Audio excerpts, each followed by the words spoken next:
Ottawa's Black Business Alliance, a place where you can learn to be your own person and build the future you want for yourself.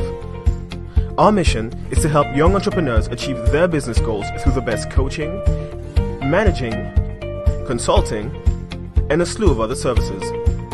Together, we can become a pillar in the Afro-Canadian community. Don't hesitate to contact us through our website at www.oba.ca, and remember that building tomorrow starts today. OBA Consulting. Take hold of your future.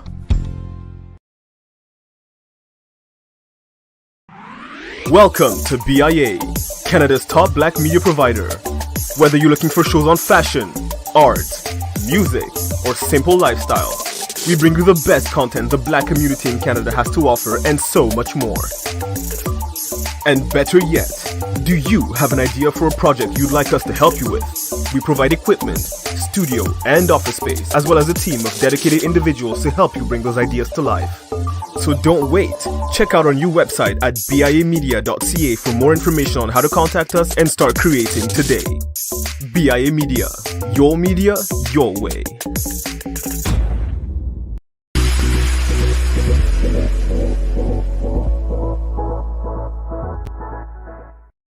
All right, everybody. Good morning. Welcome to week 7 of our course, Early History to African Renaissance, 1896 to the present. Today, we're going to be discussing the African women's rights movement in particular, but the African human rights movement as a whole. And the meeting that we'll focus on today is a very pivotal meeting, the seminar on the African Charter on Human Rights and African Women that happened in Lomé, Togo in 1995, March 8th through 9th, 1995. So we're going to be talking about some of the key political and economic realities of this time period. So today we're going to be focusing on kind of where we left off last week, the 80s going into the 90s, and we'll finish up around the year 2003 today. So generally about 20 years. We'll spend a lot of time in the 80s and 90s. And our discussion will talk about the development of the African human and people's rights system in the 1980s and 90s, what led to that, what were the results of that, what are some of the key instruments and institutions of the African human and people's rights system. And then we'll talk about how the political and economic situation of that time period affected the rights of women in the African world. So last week we introduced those concepts of consciousness, and we talked about racial consciousness, black consciousness, the Black conscious movement in South Africa, black consciousness in Brazil. We talked about class consciousness with the various revolutions based around class issues in Africa, and we focused a little bit on the Ethiopian revolution. And then we also talked about gender consciousness, and we went back to Brazil and we talked about some other places, women in liberation movements in the 70s.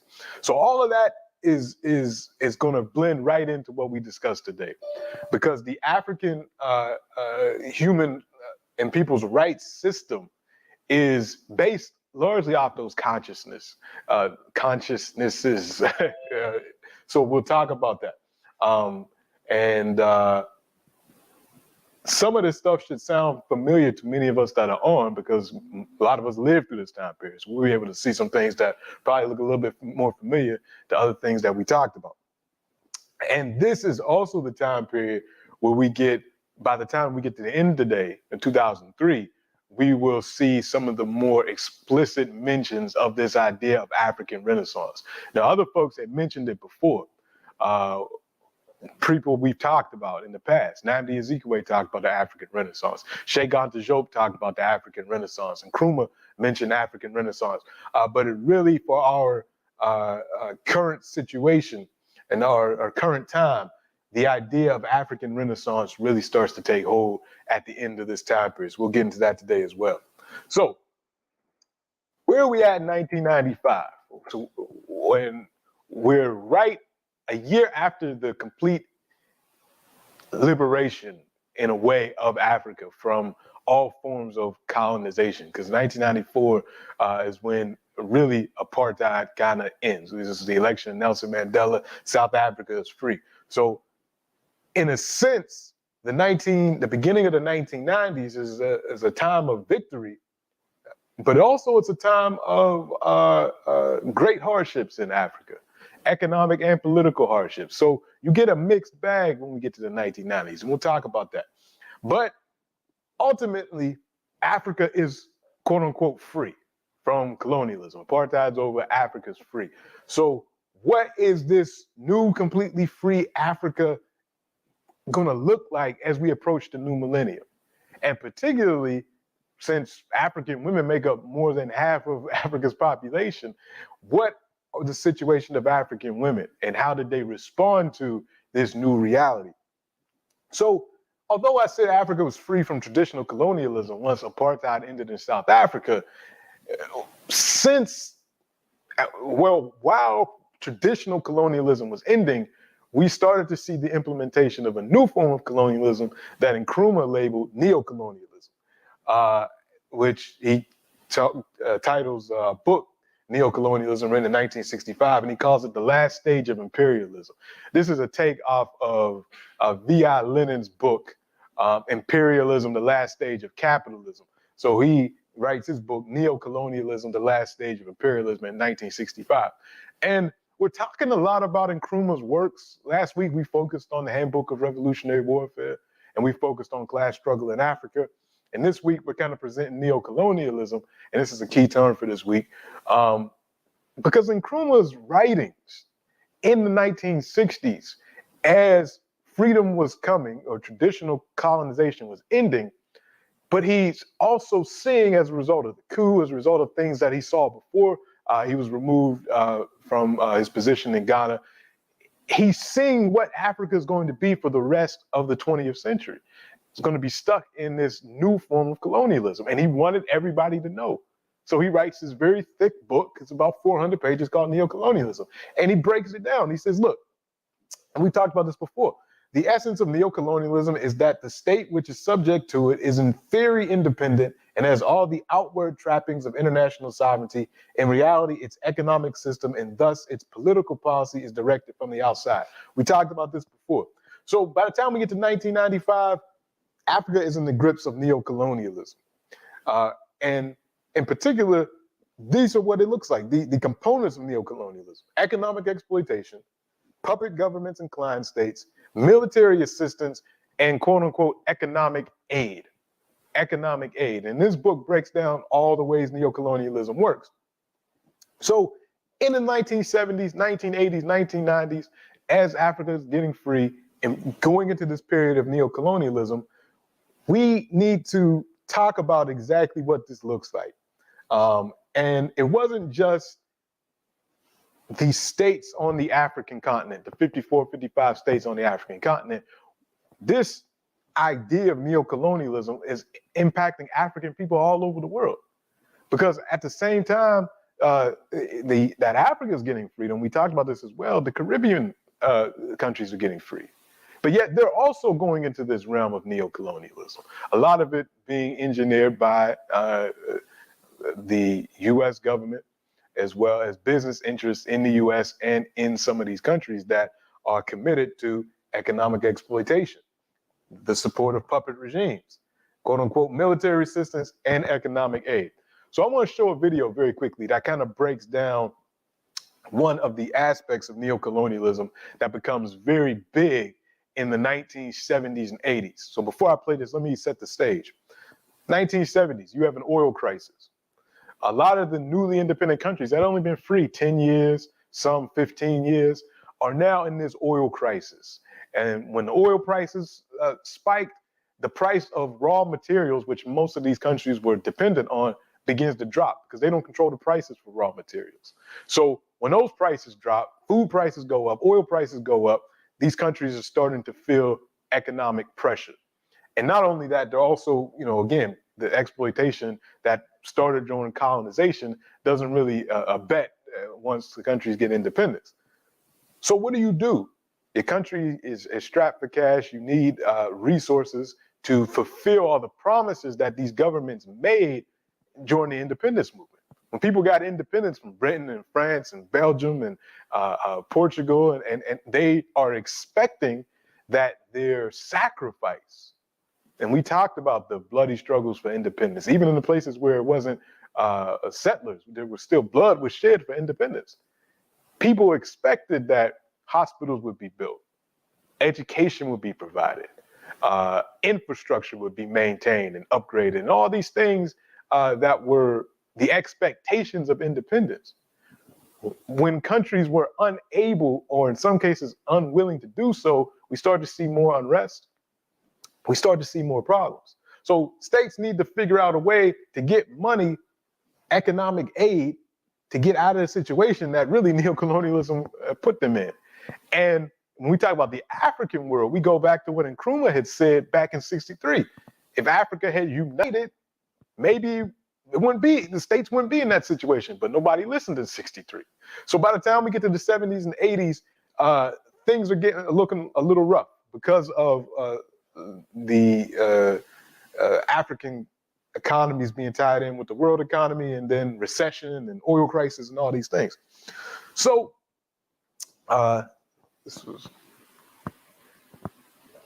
when this happens, the masses of African people are definitely affected, but these economic problems have a disproportionate effect on African women. When we think about the people that produce those raw materials that are going to the world market, prices that they don't control, most of that is grown, if we're talking about agriculture, most of that is grown by women. Women produce 80% of the basic food commodities in Africa and many of the other agricultural goods. So when food prices or the price of raw materials drops and other food prices go up, and talk about in particularly imported food, it negatively affects these women. In addition, like I said, the global market fluctuations for materials and food prices, both in '74 and '79, disproportionately affect women who are taking care of their families, disproportionately affect women who make up most of the farmers in Africa. And then women also suffer the negative effects of what the international community, the Western aspect of the international community, put on these countries that were asking for assistance. And that was something that the IMF and the World Bank created called structural adjustment policies. Daniel, if you would, before I go into this, I want you to pull up that video and play a little bit of that explains what these policies were in the 80s and into the early 1990s.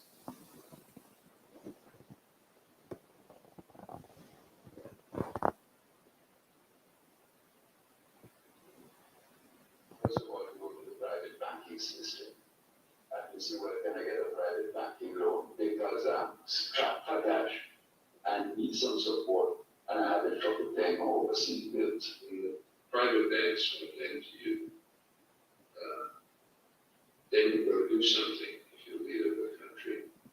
And typically what you've got to do is to cut back your spending in some way and try and get more money so that the impact of those cutbacks are not as severe as they otherwise would be. But it's at that point that you generally come to the IMF. What you really need is to sit down with them and say, look, can I work on a 5-year program? And in the meantime, I'm strapped for some cash, so can you help me out from get out of the cash bind and then put it in the context of a long-term development plan? And they said, no, long-term development in Europe. We are here only to see who you will monitor, why you have buying it, and we lend you some money at a very short time frame at full interest rate to get you off the line. And they then impose upon you tremendous restrictions in what you can spend. Every reach agreement still measures the budget, the exchange rate, still interest rates, banks, maybe privatization, and say, yeah, we think this could solve your problem. Then you say to them, but if I do it that way, when I finish repaying you, I'm going to leave the land all over because this can't solve my problem with it. Not our problem. What I did was a condition that the government would not meet. Only government failed to meet, you would have to renegotiate a new law in which conditions became tighter. The IMF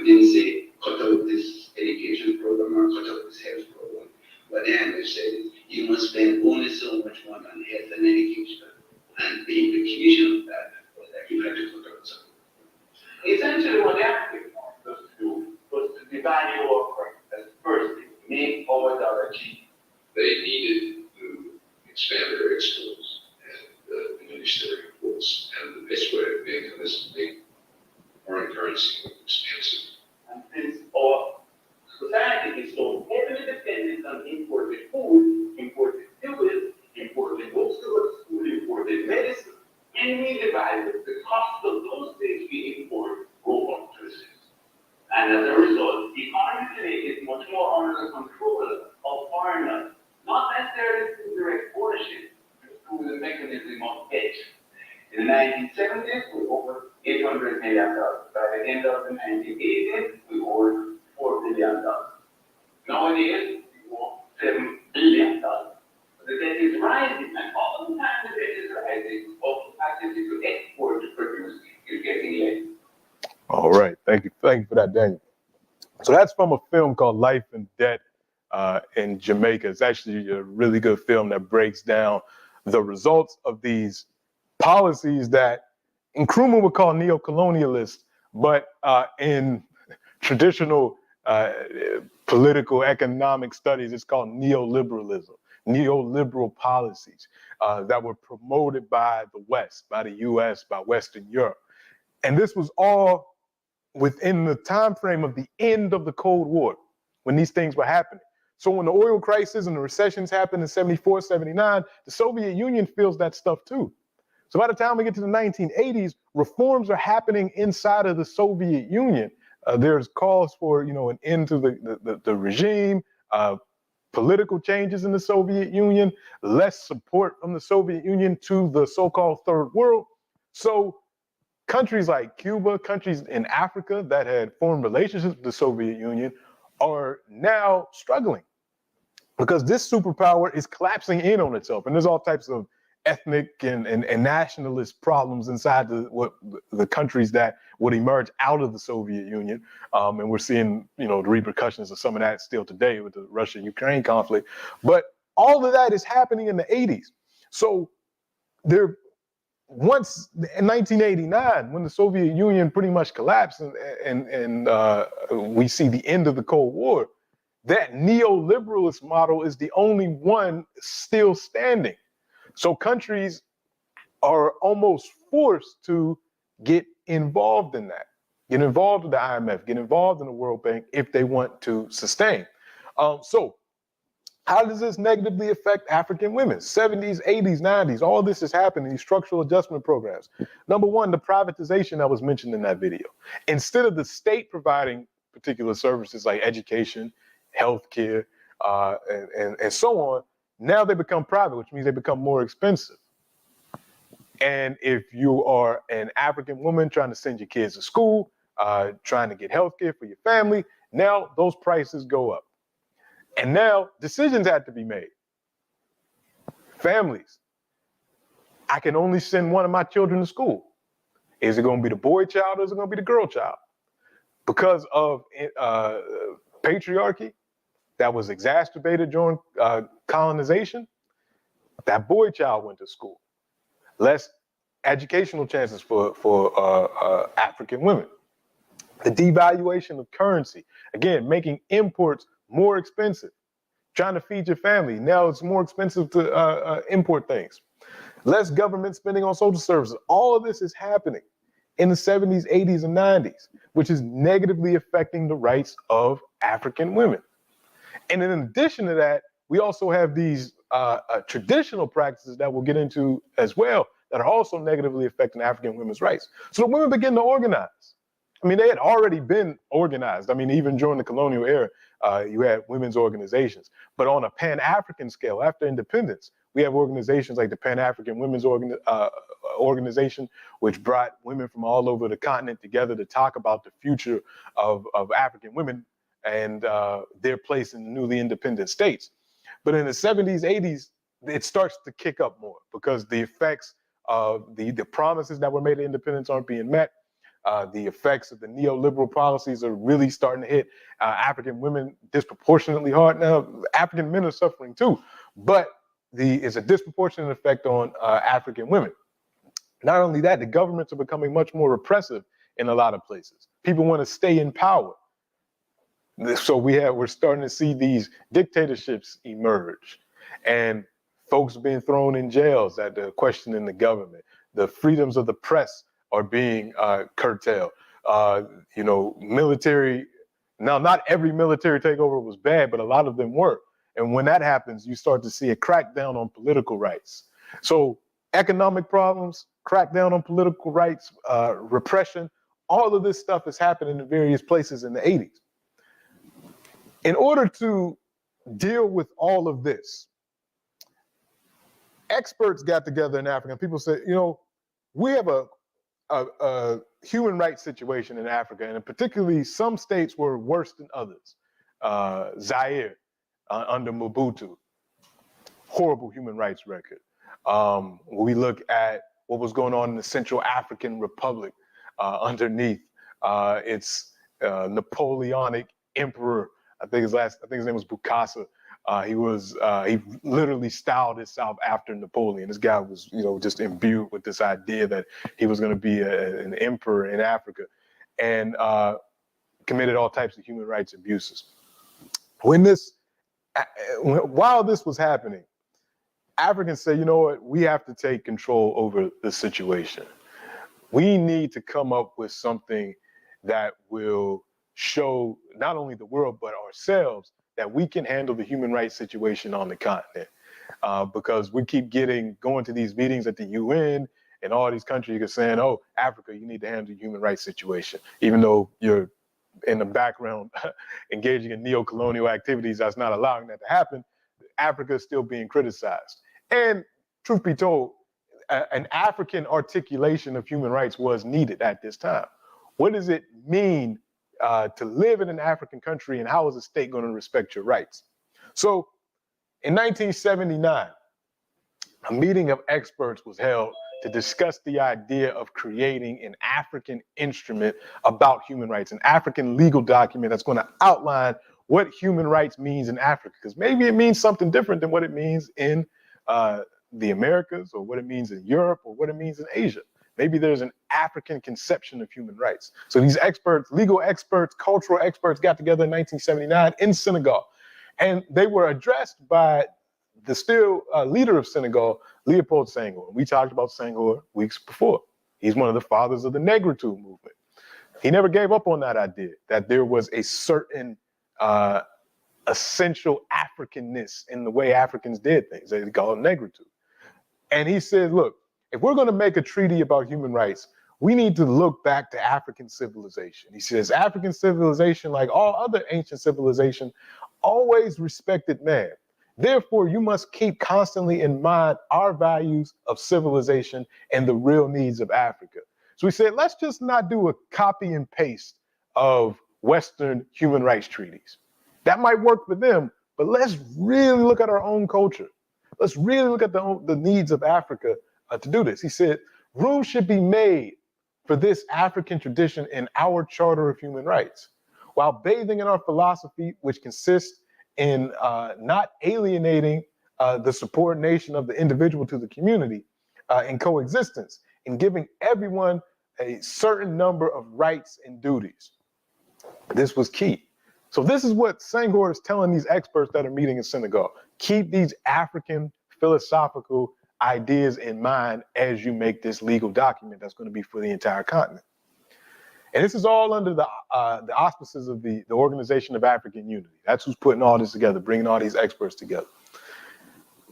These experts created a document based off the following three ideas: that the charter must be based in traditional African culture and values, that the enjoyment of rights also entails the duties on the part of the individual, and that a continental organ would be established to promote and protect human rights in Africa. Up until this point, there was no African Commission on Human Rights. If something happened in Zaire, it just happened in Zaire. That was it. And then there was no overarching, African committee to check it. It just happened. You might be able to go to the UN if you can make it that far, but that was it. So they said, no, instead of letting the international community tell us, we're going to create an African organ to handle our own human rights issues. The man responsible for drafting this document, the man that put most of the work into it, was a Senegalese judge named Keba Mbaye. he is the father of the African Charter on Human and People's Rights. That took all what the experts had negotiated on and thought about and what they believed what should be in this document. He put it all together and he drafted it. Now, this is one of the most important developments in the second half of the 20th century in Africa. And I spent a lot of time reading this because this is what I did my PhD research on, was on this document and its promotion. But essentially, for the first time, African people got together, probably for the first time since the Garvey movement, because Garvey had something called the Declaration of the Rights of the Black Man. I might be getting that name mixed up. But this was official. These were all the African countries sending their experts, getting together and saying, look, this is what we're going to lay out. To be an African, this is what your state has to do for you. And this is also what you have to do for your state as an individual. Because remember, that was a key aspect of African culture. It's not just about you. It's also about you as an individual connecting with the community. So, right off the bat, Mbaye and the experts write a preamble. Now, if you ever read a legal document, whether it's the Constitution of the United States or the Charter, Rights and Freedoms in Canada, or any legal document, the preamble gives you the philosophical basis of what you're about to read next, all the rights that you're guaranteed, and why the authors felt it appropriate to create this document. So I want to just read this, and if you could share this on the screen. So right at the beginning, this is what the document says. It says, we, the African states, members of the OAU, parties to the present convention, agree to say this. Take into consideration the virtues of the historical tradition and values of African civilization, which should inspire and characterize their reflection on the concept of human and people's rights. So right off the bat, they say we're basing this in African civilization. They say, considering that the enjoyment of rights and freedoms also implies the performance of duties on the part of everyone, convinced that it is henceforth essential to pay particular attention to the right to development, and that civil and political rights cannot be disassociated from economic, social, and cultural rights in their conception, as well as universality and the satisfaction of economic, social, and cultural rights is a guarantee for enjoyment of civil and political rights. I'll go back to this because this is key. Probably the most revolutionary statement of the whole thing. Again, this is the introduction to this document. So right off the bat, they're saying that we're conscious of our duty to achieve the total liberation of Africa. This is 1981 when this was read. So South Africa is not free yet. Namibia isn't free yet. The total liberation of Africa, the peoples of which are still struggling for their dignity and genuine independence, and undertaking to eliminate colonialism, neo-colonialism, apartheid, Zionism, and to dismantle aggressive foreign military bases and all forms of discrimination, particularly those based on race, ethnic group, color, sex, language, religion, or political opinions. This is probably the most important paragraph in this preamble. Because what it's saying is, we're writing this charter. We're creating this new idea of what it means to be an African citizen. And this is why we're doing it, to get rid of colonialism, to get rid of neo-colonialism, apartheid, Zionism, and to dismantle aggressive military bases. This is still the law in Africa. Because every country, after this charter was created, every country signed up for it and agreed to this treaty. Yet some of these things are still happening in Africa. But I wanted to point out that it's not legal what's happening in Africa, particularly these aggressive foreign military bases like AFRICOM. We'll get into that next week. But this is what this was designed to do. So thank you for sharing it. And let me get back on here. Yeah. Okay. Once this charter was created, these three things again became the key elements of it. Number one, the indivisibility of all rights. Prior to the African Charter, most human rights treaties separated these two things. So if you're a state, like Canada or the United States, or the United States isn't a good example because the United States doesn't ratify any human rights treaties. The United States doesn't even care. But some states, you could sign a treaty that says you guarantee political rights. and civil rights. That's one treaty. The UN has it set up like that. That's one treaty. So rights like the right to freedom of assembly, the right to freedom of the press, freedom of religion, political participation, the right to vote, all these things are political and civil rights. That's one element of rights. Another element of rights are economic rights, the right to housing, the right to food, the right to health care, the right to a safe, natural environment. All these things are economic rights. Social rights, the right to education, the right to freedom of movement, all these types of things. But they're usually in separate documents. The African Charter on Human and People's Rights puts them in one document and says, no, one area isn't more important than the other. So during the Cold War, the Soviet Union would say the economic rights are more important than the social and political rights. What's the point of having the right to vote if you don't have food? What's the point of having the right to political assembly if you don't have a house? Whereas the West would say, particularly the United States would say, we'll give you the right to vote. We'll give you the right to freedom of religion, freedom of the press, freedom of speech. Well, we ain't paying for you to have no house. You better get it yourself. You ain't got food, that's your problem. You don't got clean water, that's your problem. You better, use these other freedoms to get that type of stuff. African Charter said, no, you got to have them all in the same document because they're all important. They all feed off of each other. So that's an African element to human rights. This charter also included people's rights. We don't exist just as individuals, we also exist as groups. So the African Charter said peoples have rights, collectives have rights. The right to development is something that Africans gave to the human rights discourse, that all peoples have the right to development. All peoples have the right to a safe, natural environment. All peoples have the right to security. So that's different. That's a different way of looking at human rights, not just as individuals. And then lastly, as individuals, because in Africa, we have these philosophical concepts like Ubuntu. I am because we are because I am. There's a balance between the individual and the community. So because there's that balance, not only do individuals get rights, meaning that the state can't or the society can't infringe on your rights, can't throw you in jail for any reason. They can't kill you because of your religious beliefs. They can't stop you from politically participating. But at the same time, you as an individual also have duties to the state. If the state's going to protect your rights, you need to protect the right to make sure that you're giving what you can to promote African unity. That's one of the duties in this charter, that every African has the right to promote African unity. Every African has the right to defend, duty to defend Africa from foreign aggression. So all these things are in this charter. One of the things that this charter sets up, they set up the African Commission on Human Rights. It's an 11-person panel that is based in the Gambia. And whenever there's a human rights violation in Africa, people can take their complaint to the African Commission to try to get some redress. The African Commission is also responsible for promoting human rights in Africa. So these commissioners who come from all over Africa, there's 11, they visit different African countries, promoting human rights, looking at the human rights record of countries doing different things.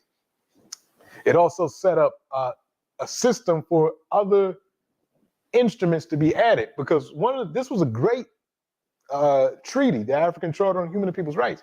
But one of the things it didn't do well, it did not talk about the rights of African women particularly well. There's only about 2 articles in there that even mention women. There's one, Article 3 says there'll be no discrimination in Africa based off of sex. That's one, that's good, but more could have been said. And then another one says, it's African states have to protect the rights of African children and women and all that. But that was it. Nothing more than that. So leaders at the time that were promoting this system, after it was written and states had agreed to it in 1985, everybody had enough states had signed on this charter to make it what they call in legal terms enforced, meaning a certain number of states signed it so it becomes actual law. One of the states that signed it was the state of Burkina Faso. And I can never talk about this time period without talking about this man, without talking about Thomas Sankara, because we know Mandela. Some of us know Nkrumah. more people should know Thomas Sankara. He was the leader of Burkina Faso during this time. I think he became president in 1983, took over from a military coup. And like I always say, not every military coup was bad. This was one actually supported by the people. There was a puppet government that was in the pocket of France, and he takes over from them. And he comes up with a number of policies that actually for the people. National self-esteem is what, and I'm talking about Sankara because he represents the spirit of the African Charter. This is what a leader who's upholding what that charter was about for the people. National self-esteem. He changed the name of Burkina Faso. Wasn't always called Burkina Faso. It was called Upper Volta. But he said, no, we're going to change the name. Burkina Faso means the land of the upright peoples. That's the first thing he did when he came into office. He said, no, we're changing the name. Upper Volta, that's something that the French came up with during colonization to say this is what this region is. No, we're going to be called the land of the upright people. He stressed food security.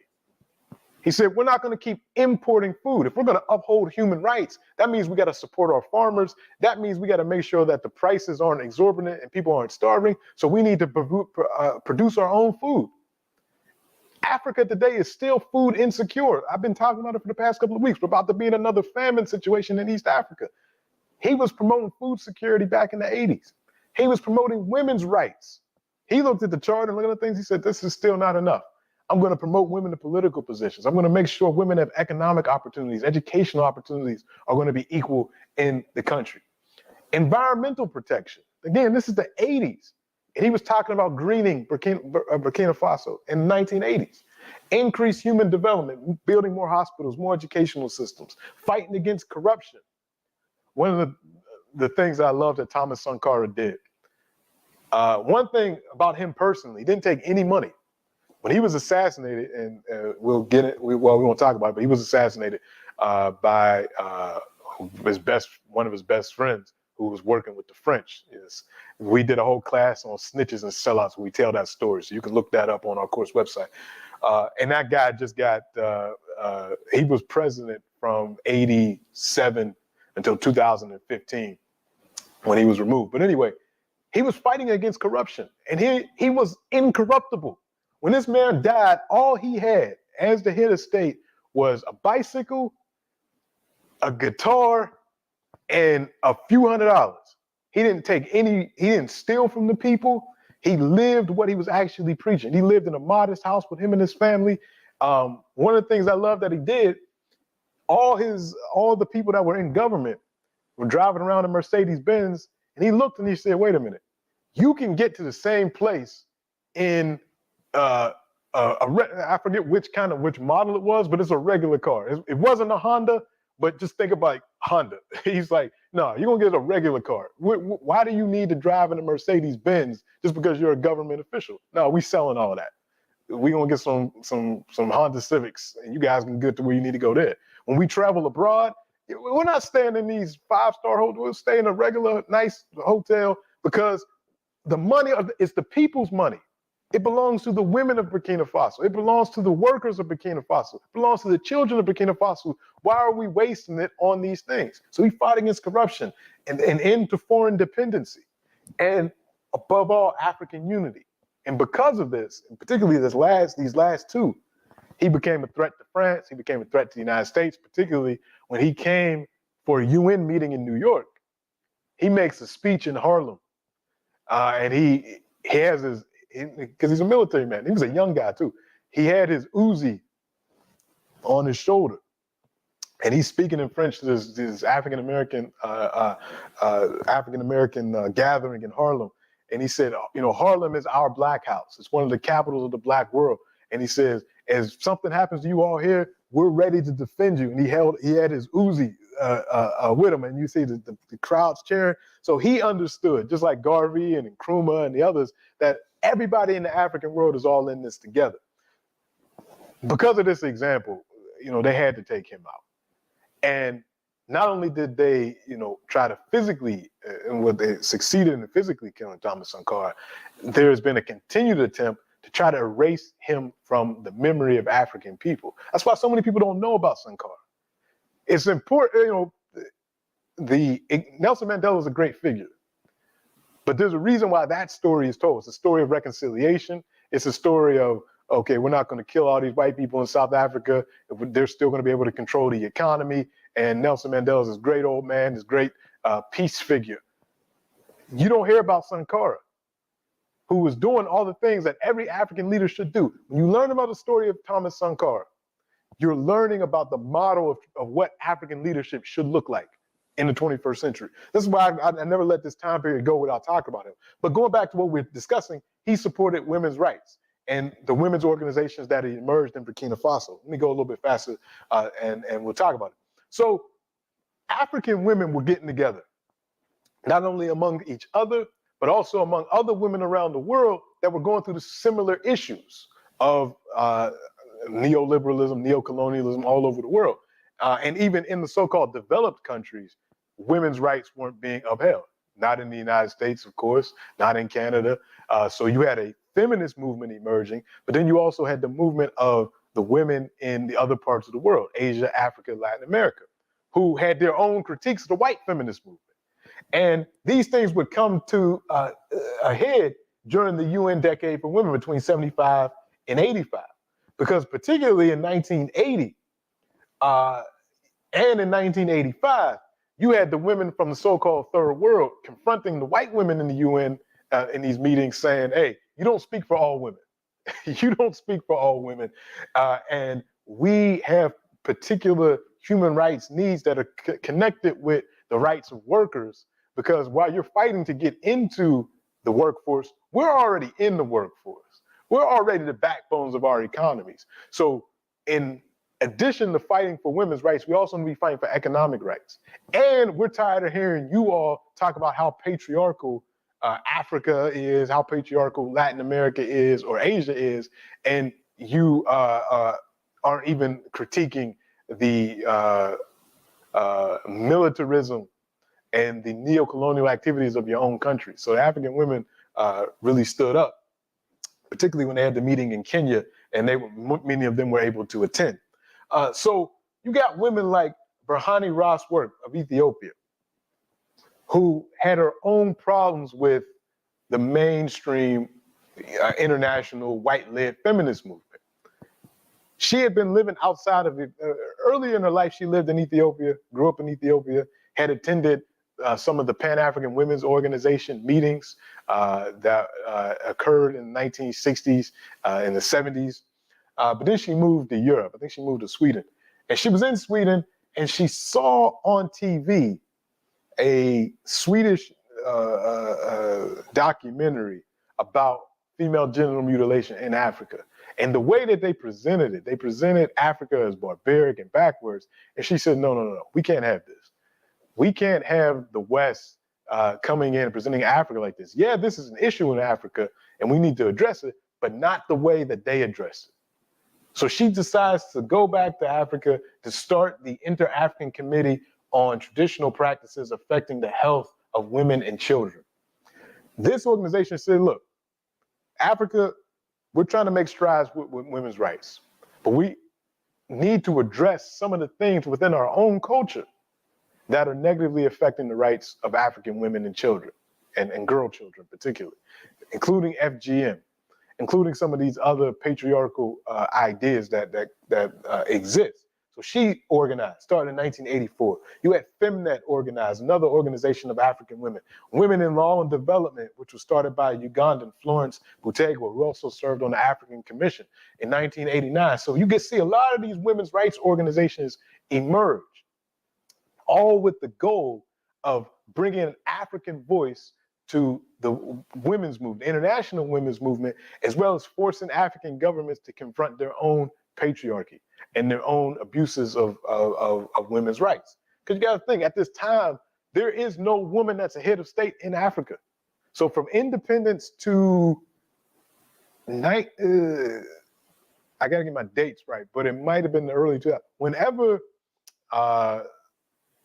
the president of Liberia, Ellen Sirleaf Johnson, whenever she becomes president of Liberia, and I think it's in the early 2000s, up until that point, no head of state in Africa and very few of the parliamentarians had been women.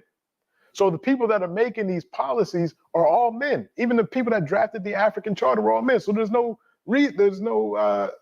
question as to why women's rights weren't given as much attention in the charter, because it was drafted by men.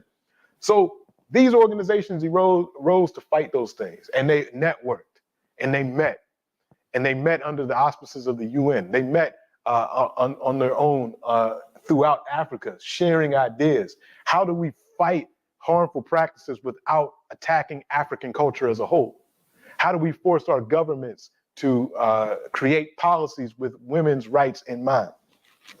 So they do all of this, and they meet. They meet in Nairobi. They meet in a conference in Dakar in Senegal in 1994. And then the one that we'll talk about after our first Q&A, the most important, the Lomé conference in Togo in 1995. So all these African women's organizations are getting together and pushing governments to look at the rights of African women. So let's stop there for a second before I talk about this meeting, and let me open it up to any questions that folks may have. And Daniel, let me know what's in the chat, and then we can go to people with their hands up. There's nothing in the chat right now, but Mr. Francis, go ahead, and then Mr. Thomas. Thank you very much, everyone, and good morning. Dr. Ledbetter, thank you for reminding me of Jean de Beaucassin, and now I understand why, during his inauguration, he rode in a horse-drawn carriage. Yeah, yes. White horses imported from France. So now I understand his connection with his fascination with Napoleon Bonaparte. Yeah. So thanks for that reminder. And he, by the way, he was the president. I don't remember what his name was exactly though, but he was the president for 11 years. And at the time of his inauguration, he had this baby son. Yeah. He declared the son would be his successor. Yeah. This is Central African Republic. This is the Central African Republic. Thank you very much. Yeah. Yes. Yeah, definitely. And again, I'll also want to, bring this, while this is happening, you have Mobutu and Zaire, who we talked about when Mobutu comes on the scene. He's the chief of staff in Lumumba's army, turns on him, becomes a puppet of the West, and runs Zaire from the late 60s all the way up into the mid 1990s, and robs the country blind, and puts a lot of, and we talked about the Democratic Republic of Congo being the richest place on earth in terms of mineral wealth. The country's debt was essentially in French banks and in private bank accounts from Mobutu. And then Mobutu tried to use African culture to hide everything he was doing. He changed the country's name from Congo to Zaire, saying that this is a more African name. He changes his own name to Mobutu Sese Seko, and he finances the rumble in the jungle. If you guys remember that fight between Ali and George Foreman, and presents himself as this great bearer of African culture while at the same time exploiting the people. So, and then across the Atlantic, you got Papa Doc doing the same thing in Haiti throughout the 60s and then into the 70s, and then had his son, Baby Doc, named president when he died. So we got and masking all of this in noir, at least at the beginning, in noirism and this idea of blackness that he developed. So you got folks doing things like this all over the African world. Mr. Thomas, go ahead. I see your hand. Morning, Mark. As well presented as this lecture is, I'm still left confused as to human rights. Because we talk about children's rights, women's rights, LGBTQ rights, so on and so forth. And even when you get to some of those, you get tied up in legalese. So what is human rights when it comes right down to it? Okay, that's good. Good question. So essentially, in a nutshell, what we're saying is there are certain things that the state has to do to make sure that the individual lives their best life possible. These are human rights. The idea that the state can't do things to harm you, and the state has to fulfill things to make sure that you have at least the basic foundation to live your life. So it comes off the notion that human beings are a special category, that we're different than animals, we're different than nature in a way, that have to be protected if we're going to live in society. So going off that basis, that there's something inherently special about human beings, not in an incredibly hegemonic way. That means that we're so much better than nature, but that there is something inherently special about human beings that needs to be protected by other human beings.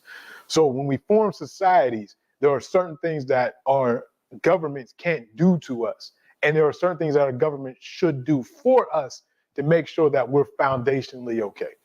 The things that the government can't do to us, the government can't torture us as a violation of human rights.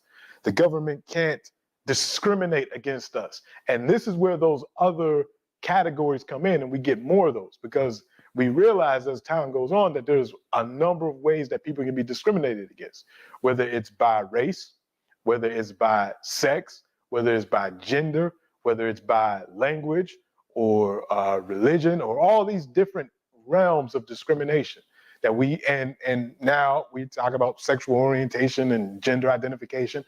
The government should not discriminate or not allow discrimination to exist based off these different categories. And we keep finding new categories because human beings keep finding new ways to discriminate against each other.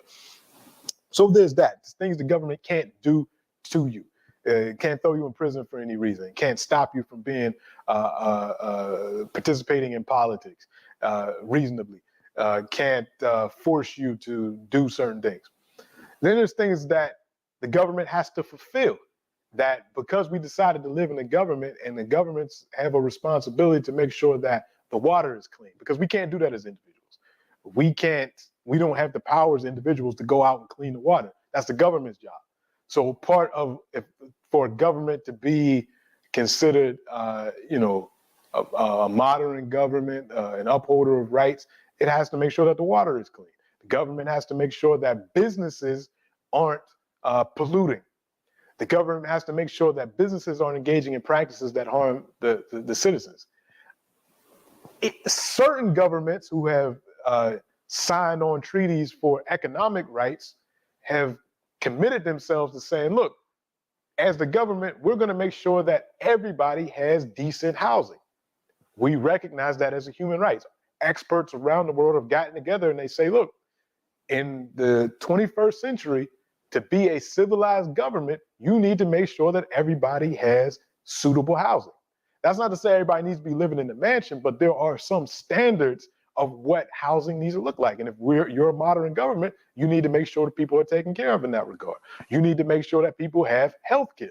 To be a civilized government in the 21st century, citizens should have basic health care. Like, this shouldn't even be a discussion anymore. And a lot of these discussions are, from my perspective, are aimed at the United States, because that's where I grew up at. And the United States doesn't respect any of these rights. So at least in Canada here, you got health care. Everybody got a health card. You can go, you can get checked out. And that's not saying that every aspect of your medical history is going to be covered. You got to pay for medicine, different types of things. But there's at least a basis that we're going to try to protect your right to health. Those are things that the government has to fulfill. So the government has to respect your rights in certain extent, protect your rights from other people, like private industries. The government has a right to protect workers. So if you're working for a company that's using child labor, or that's not giving you breaks or days off or that type of thing, or you're in unsafe conditions, the government has a responsibility to protect you. The government has a responsibility to respect your right, the right to privacy, your right to movement, all these things. And the government has the responsibility to fulfill rights, like, again, housing, the right to healthcare, the right to live in a clean environment, all these types of things. So that's in a nutshell what human rights are. And these were in the 80s and into the 90s because of the particular situations, political, economic, and social and cultural situations of Africa. African countries said we need to develop our own understanding of human rights. Some of these things are going to overlap. Everybody around the world has the right to life, fundamentally. You know, the government can't just kill you for any reason. And more states are actually moving away from the death penalty even. So the right to life is one of those universal ones. And there's no country in the world that says citizens don't have the right to life. But there are specific African elements like the idea of people's rights, that people have rights as collectives, the idea that the individual also has duties to society, not just can expect things from society, but you also have a duty to society. And then, like I said earlier, that indivisibility between those economic rights and those civil and political rights.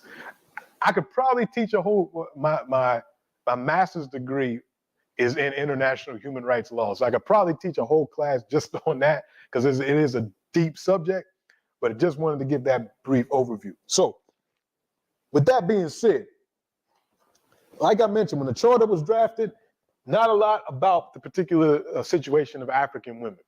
So in 1995, a seminar was organized called the Seminar on the African Charter on Human Rights and African Women.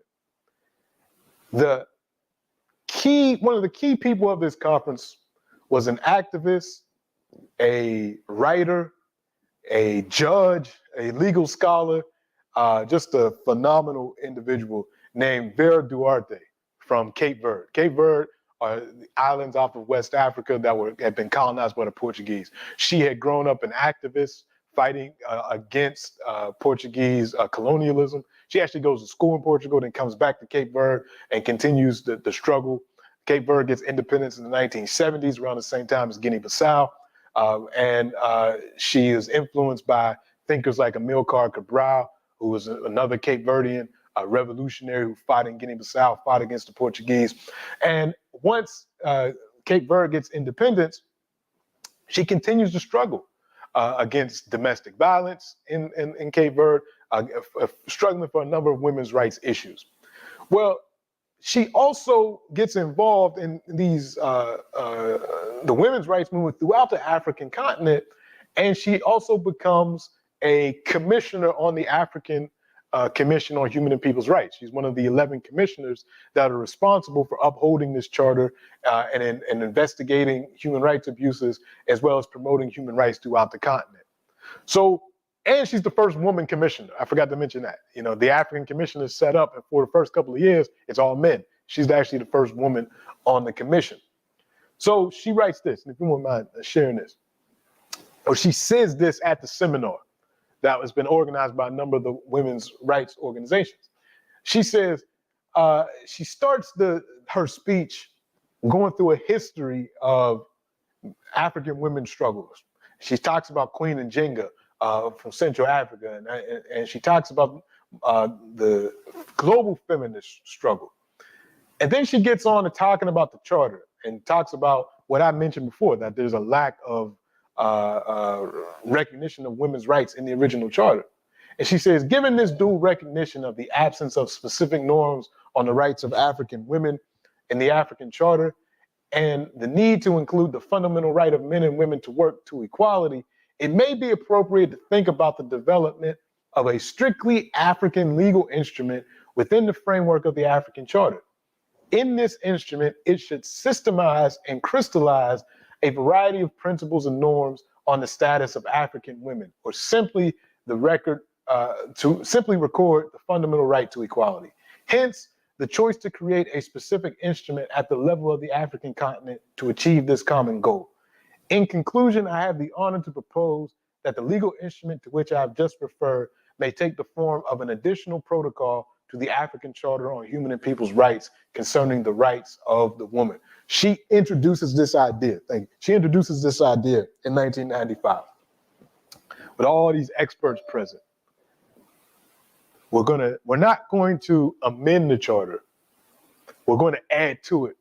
We're going to create another document that's going to be in addition to the charter that's going to look at the specific rights of women. So a group was tasked with organizing this. A working commission. So, of course, Vera Duarte is on this. You had Julianne Odezelle Galinga from the Republic of Congo. And then you had Evie Odankwa, legal scholar from Ghana, who was also on the commission. And actually, it was Dankwa that did the initial draft of this new protocol that's going to be on women's rights, taking in all the ideas from the experts that had met in Lomé, Togo, and Vera Duarte and others. So they looked at the situation, that everything that I just mentioned, what was going on economically, what was going on politically in 1995. And this year is important, 1995, because just a year earlier, one of the most tragic events happened in African history. That was the Rwandan genocide in 1994. That has its roots in colonization. We talked about that in previous classes. But that happened, and the effects of that on African women, on the women in Rwanda, are you should read about. I mean, we talk about rapes and killings, and you guys know that story of the Rwandan genocide. So all that's happened the year before, and a number of other socio and economic problems that we mentioned as a result of neoliberalism. So they need to come up with a document, a draft that's going to address this rights, and they do. And I'll just move past this. This took a long time, from the call to draft this in 1995 to when this document actually becomes finalized and adopted, all the way in 2003. So from 1995, when Vera Duarte called for this to be created, to 2003, you have different experts, women's rights organizations, all getting together, drafting this document. And then the ultimate thing is, states had to say that they were okay with it, because experts could come up with all types of legal ideas and what they want in it. But ultimately, though, it's the states, the governments, that say, all right, we agree to this document. So it took a lot of negotiation, a lot of drafting, a lot of things were put in it, a lot of things were taken out. You had women like Yatende Tariba from the OAU's gender unit who participated. Berhani Waswork, who I talked about before, who brought in this idea that if we're going to write this document, we can not only address the typical human rights but ideas, but also the problems in traditional African culture that are affecting African women and children that need to be addressed. Then you had Faiza Muhammad from Equality Now that brought in more ideas. So this was a collaborative effort that lasted for 8 years, 1995 to 2003. And ultimately, in 2003, the final draft was adopted. And it became the protocol to the African Charter on human and people's rights, on the rights of women in Africa. So in addition to restating many of the rights that were in the original charter, recognizing, when I say CP, I mean civil and political rights, as well as economic, social, and cultural rights, they added new things, new ideas to what women's rights needed to be upheld, including the right to development. Women have the right to peace. That's not in a lot of documents, just that people inherently have the right to peace. The right to reproductive and sexual rights. Women have the right to say how many children they're going to have. Now that might seem like, well, that's common sense, but no, it wasn't. And that needed to be written down into law, so that women could say, no, I control my own body. I'm going to have the right to have this is how many kids I want, and this is what it will be. I'm not going to be pressured by my husband or society or anything like that. So sexual and reproductive rights that weren't in the original charter. They had provisions that spoke exclusively to women in particular situations. The rights of widows, that wasn't mentioned in the charter. Evie Odankwa made sure the male legal expert that worked on this, the lone male legal expert that worked on this, and Evie Odankwa has written a lot about widows' rights in Africa, because in a lot of African societies, widows were treated really bad. Your husband died, his family could come and take all the property and leave a widow with nothing. And, you know, particularly if she couldn't remarry again, you're in a horrible situation. So he said, we need to protect the rights of widows. We need to protect against female genital mutilation. And here was one that really got a lot of debate. So, I studied the history of the drafting of this charter. And the final version says, monogamy is the ideal form of marriage, but the rights of women in polygamous marriages will be upheld. One of the original drafts said, we're going to eliminate polygamy in Africa altogether, meaning you can't have more than one wife. But other experts weighed in and said, nah, you can't do that because that's part of African culture.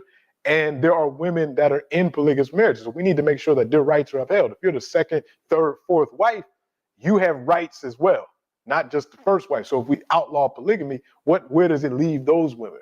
So they came to this compromise in that they would say monogamy is the ultimate, the best form, but women in polygamous marriages will have their rights respected. So that was a key compromise.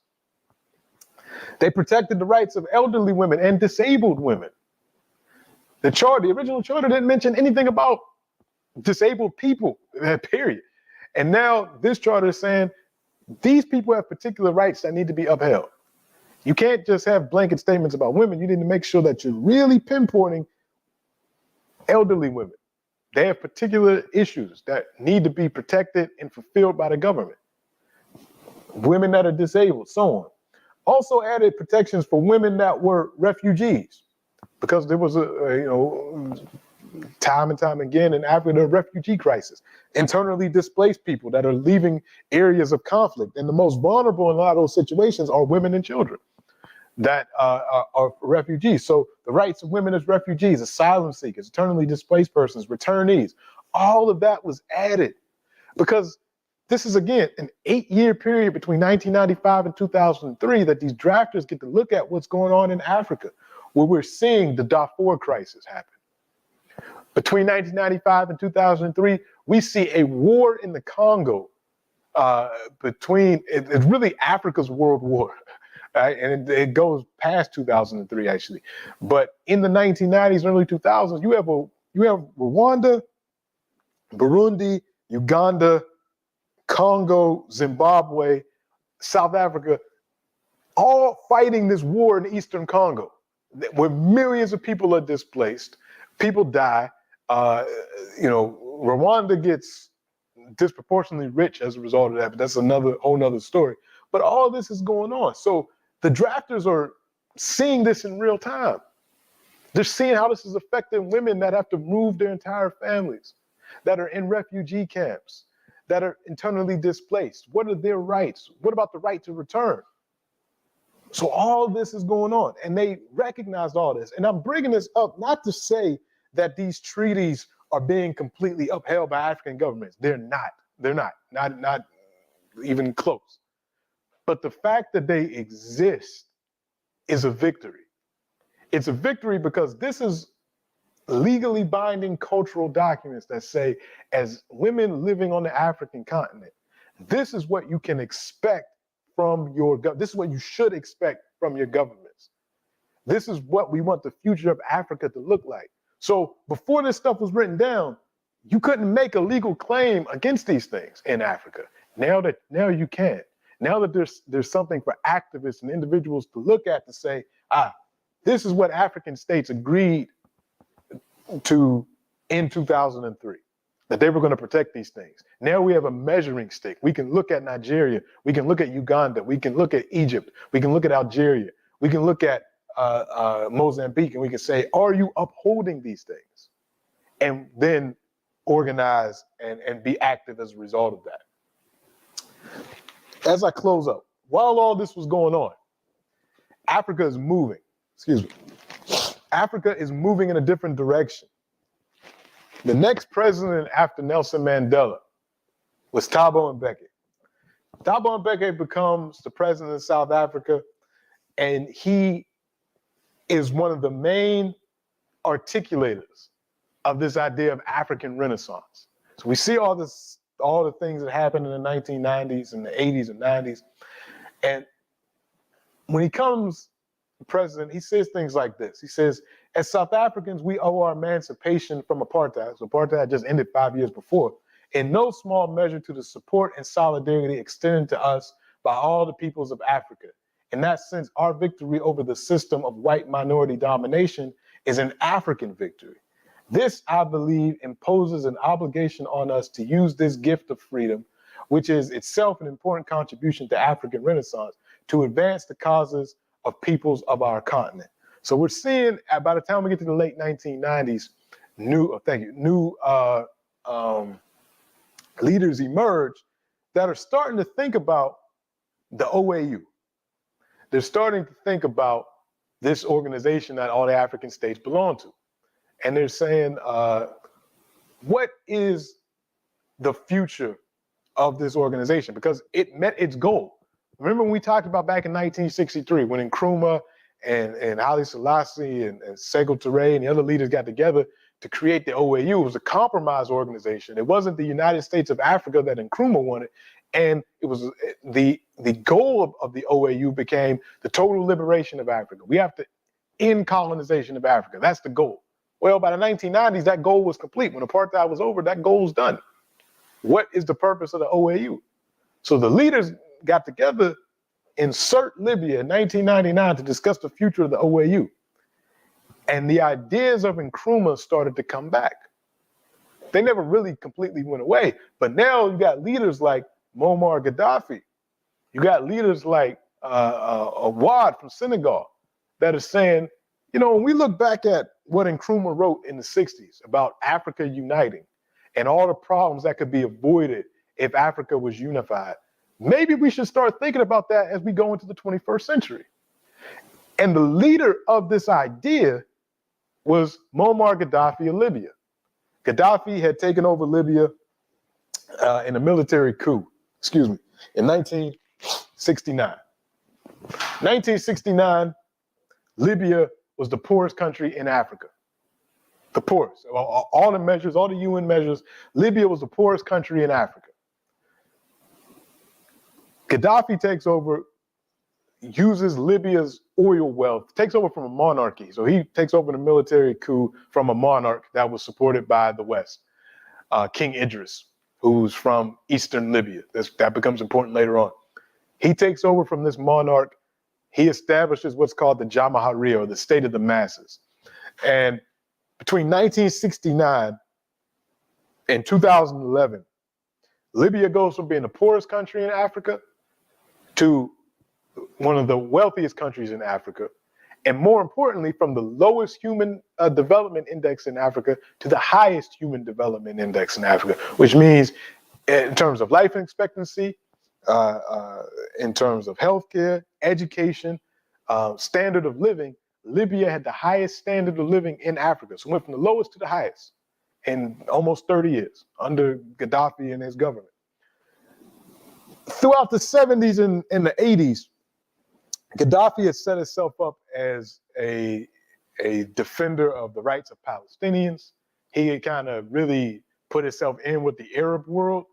But by the time we get to the 1990s, a lot of his Arab colleagues had turned their backs on him. Now, Gaddafi is not an Arab, despite what most people think. Even though he is a Muslim and he's from North Africa, Gaddafi is an Amazigh. Gaddafi is a Berber.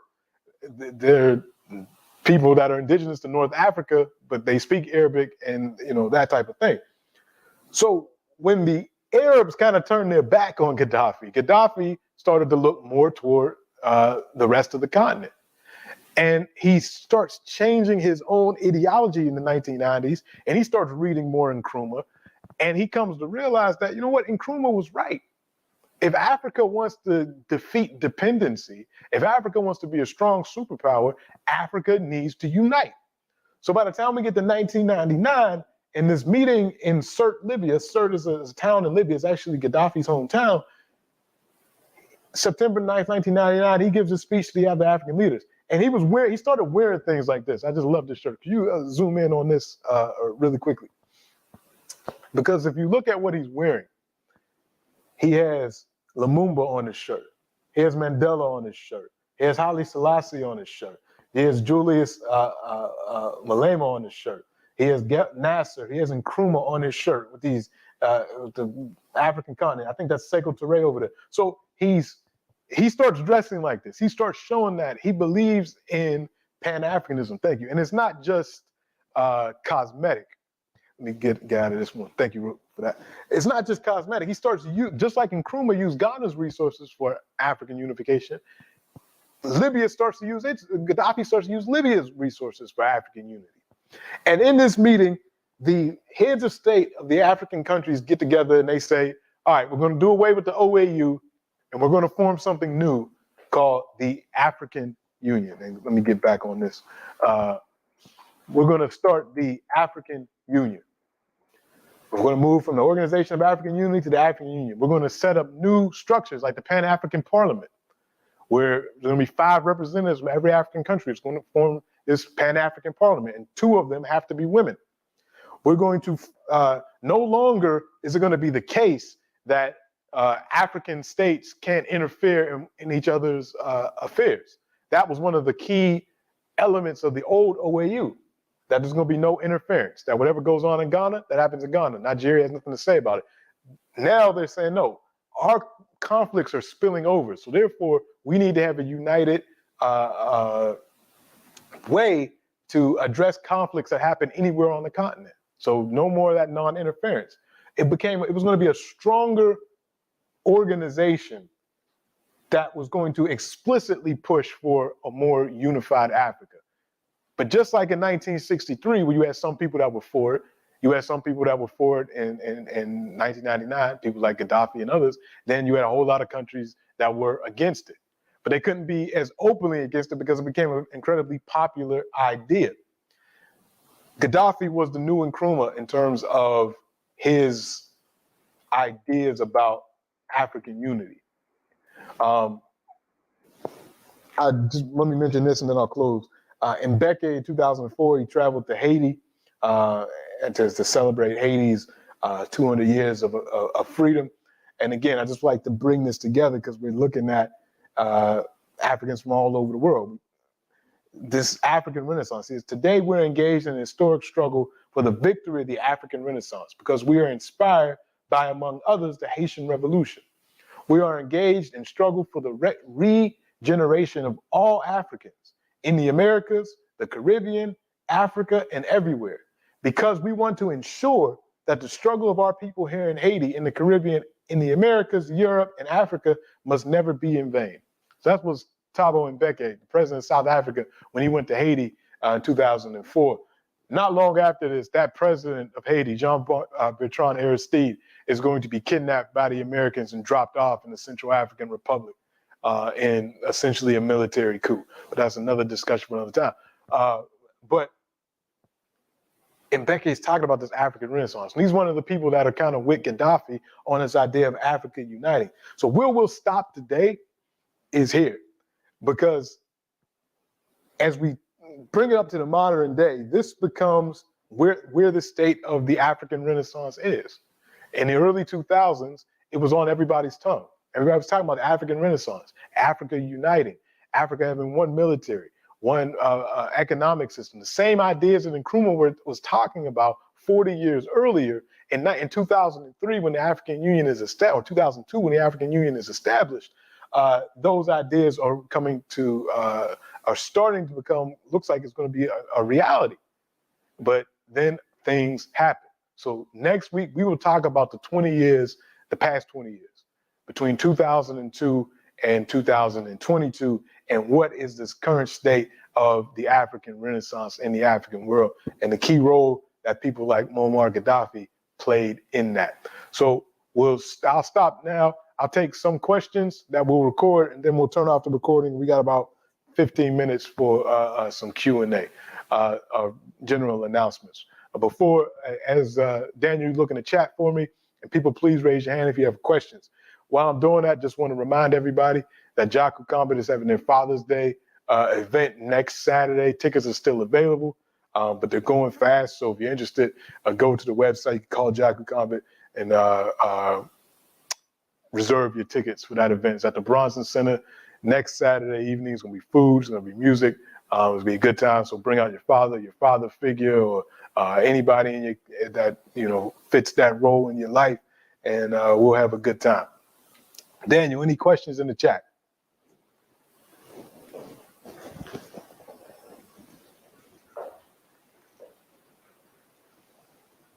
And if you're talking, I can't hear you.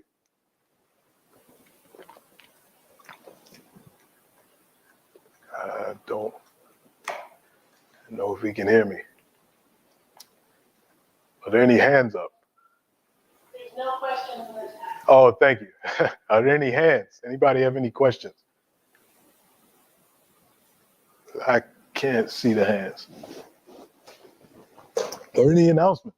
Oh, Mr. Francis, go ahead. I can see one hand up.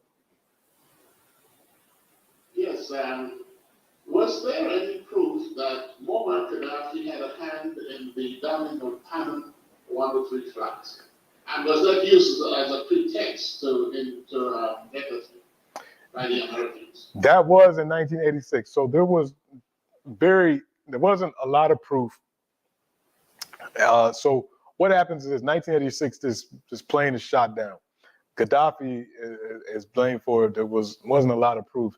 And then the Americans attacked Libya in 1986 and bombed Libya under Reagan, and actually killed Gaddafi's adopted daughter in that bombing.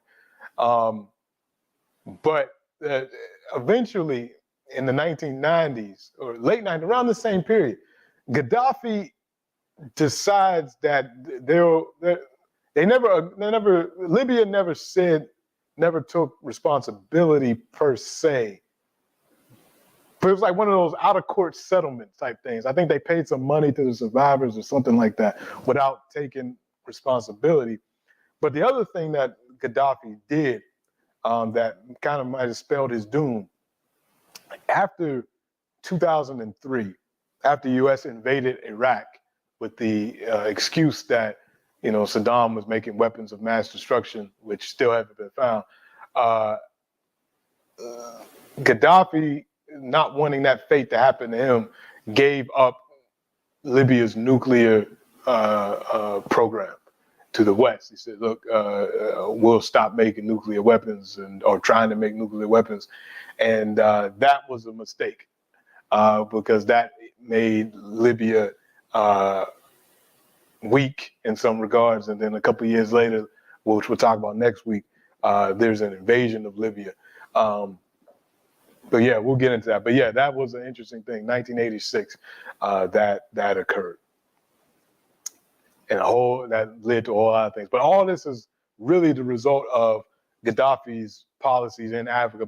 But at the time in the 80s, Gaddafi's policies in terms of supporting the Palestinians, that made him one of the big pariahs to Western interests. Yes. Doctor, can you possibly explain why America would invade Libya and not Saudi Arabia when there were 14 or 19 hijackers involved in the Twin Tower events in September? Because it was never about justice for the folks from 9/11. Because you're right, it would be, and it's never about upholding human rights, which is another lie that's often told when the U.S. invades places, even including Libya. Because everybody knows what the Saudis do to critics of the regime, what Saudis do in terms of women's rights, and all those things. But because they're an ally of the United States in terms of oil and other things, and particularly the tacit support for Israel that the Saudi family displays, they'll never be invaded or anything like that. And then what happened with Iraq was something that went back to the early 90s. They always wanted to get out of Iraq, and same thing with Libya. But Libya, what we'll get into next week, is more about this idea. This is why Libya had to go. because of these ideas that Gaddafi was borrowing from Nkrumah, which made Nkrumah an enemy, which made Patrice Lumumba an enemy, which made Thomas Sankara an enemy. And then we see what happens with Gaddafi. And we'll talk about how we can avoid that in the years moving forward. Those are good questions. Anything else? Any other questions or discussion? So we'll turn off the recording for today and open it up to any general discussion, questions, or comments. You got about 5 minutes. Anything else folks want to bring I have up? a quick question, Clyde. Yeah. So it's about the IMF and Jamaica and how they keep putting Jamaica into debt. What would be the implications for Jamaica if the country decided to just not pay it? Because I'm just thinking about like the U.S. being in debt and even the world being in debt, but it's not like anybody's trying to do anything about it. So Jamaica just said, forget that. How would that benefit or hurt the country in the long run? It's like just like personal credit too. Like you, if you default on your loans, it's harder to get more access to capital for other things. So you would need backup to do that. You would need some. So the U.S. can do that because the U.S. can back up either with aggression or with diplomacy, other types of things. But for Jamaica to default like that, it would be difficult to get the support needed to uphold the economy. Without that, you need tremendous support, and this is one of those reasons why Gaddafi, Nkrumah, others are saying we need bigger political units to absorb some of these things, so that countries like Jamaica don't have to go at it alone when they're up against people like the IMF. That's the best thing I can answer that I can give you right now. I wish we had an economist on it that could really give you a good answer on that, but that's what I could think right off the top. Yeah, you need a lot of support. And there's countries that, again, the movements are made to try to get countries out of these things. This movement in Africa, the African unification movement, around this same time in Latin America, you had the ALBA movement going on that was being led by Venezuela, the Bolivarian alternative movement, which was trying to do the same things in South America, to unite, have one currency, kind of move away from that IMF World Bank model.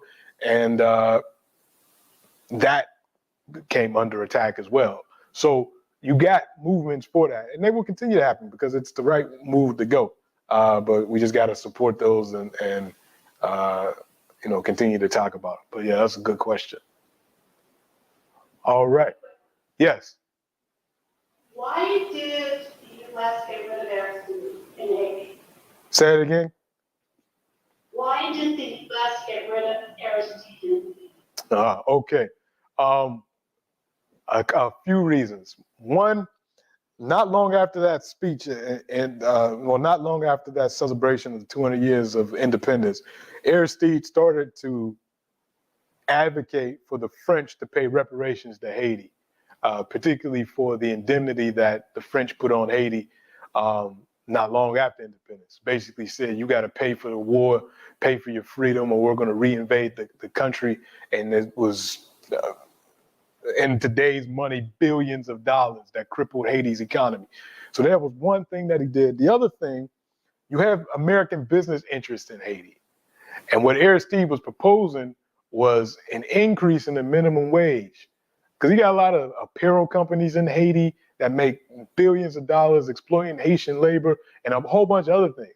And so you have a business elite in Haiti, as well as business interests from the U.S. that are operating in Haiti that said, we can't have this guy as president anymore because he's going to cut into the profits. So we're going to get rid of him. Now, I'm not saying Aristide did everything perfect in Haiti, but he was democratically elected twice. And the U.S. got rid of him twice. The first time under Bush, the father, In the early 1990s, they sponsored the coup. And then in 2004, they essentially, and it was an attack. The Marines grabbed him and basically put him on a plane. They said, this is for your own safety. Took him on a plane all the way to Central African Republic and like dropped him off in Africa. It's the craziest story, but it's real. And a lot of this was negotiated, and the plans for this were made right here in Ottawa, because this was a collaboration between Canada, the US, and France, and some of the business elite in Haiti. So it's an interesting story. There's a video, a great documentary about it that I'll post on the website if you want to know more about that. But it's a very interesting story. And we look at what's going on in Haiti today. It's a direct result of these continued interventions. I think we might have talked about Haiti in one of the other classes, but I'll put the link to that up. Yes. That would be great, thank you. Any other questions, comments, concerns? All right, everybody. Next week is our last session for this course. And then we start the entire cycle over again in July, where we will go all the way back, because this is our last course for the year, or our year. And then we start the cycle over again. So we start back with ancient Africa all the way back, and we'll do that in July. So thank you all again for being with us, and I will see you next week.